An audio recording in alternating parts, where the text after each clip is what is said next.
नमस्कार, मी Preeti HK recipe मराठीमध्ये तुमचं सर्वांचं खूप खूप स्वागत आहे। तर आज आपण बनवणार आहोत उन्हाळा स्पेशल थंडगार अशी लस्सीची रेसिपी। चला तर मग आता आपण रेसिपीला सुरुवात करूया।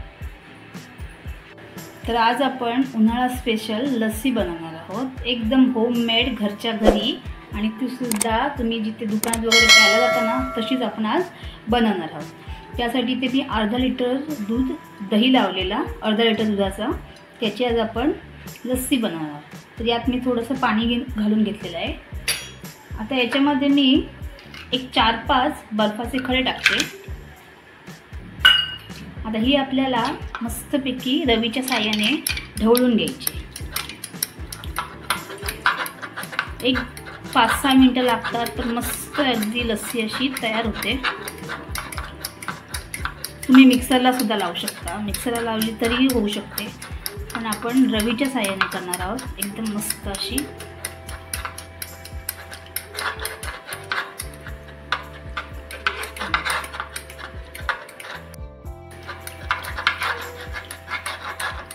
आपले की 2-3 मिनिटं झालेले आहेत। ते बघा एकदम झाक यायला लागले, वरती असं लोणी यायला लागलेला आहे।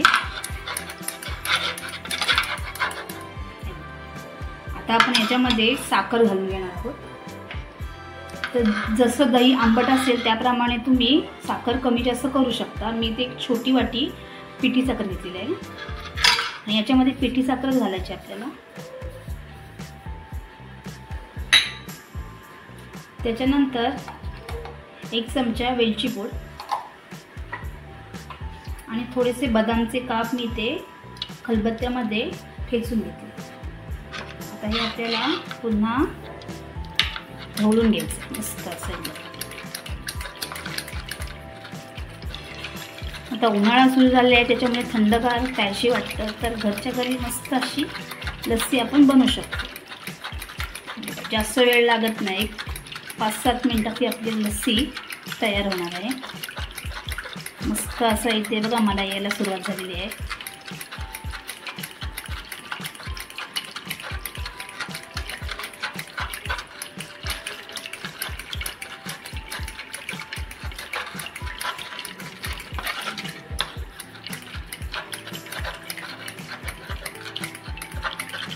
हे बघा मस्त असं इथे बघा मलाई आलेली आहे।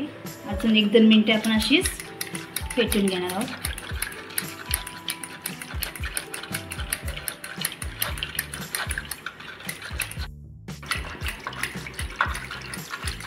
हे बघा इथे आपले 7-8 मिनिटे झालेली आहेत, आणि आपली लस्सी सुद्धा तयार झालेली आहे। आपण वेलची पूड टाकली त्याच्यामुळे इतका छान वास येतो ना।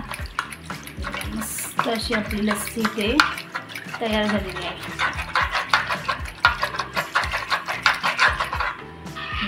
ही आपली जाडसर अशी मस्त लस्सी तयार झालेली आहे। आता आपण ही काढून घेणार आहोत। बघा आपली मस्त थंडगार लस्सी इथे एक 5-7 मिनिटात तयार झालेली आहे। आता आपण ही काढून घेणार आहोत। मस्त झाली, एकदम जाड झालेली आहे, जशी आपण हॉटेलमध्ये जाऊन पितो ना अगदी तशी जी आपली लस्सी ती एकदम मस्त अशी तयार झालेली आहे। तर थोडेसे आज आपण याच्यासाठी गार्निशिंगसाठी थोडे बदाम टाकणार आहोत, तुम्ही तुमच्या आवडीनुसार टाकू शकता। मस्त अशी लस्सी आपली इथे तयार झालेली आहे। जर तुम्हाला माझी रेसिपी आवडली असेल तर रेसिपीला लाईक करा, शेअर करा, आणि चॅनलला सबस्क्राईब करा। धन्यवाद।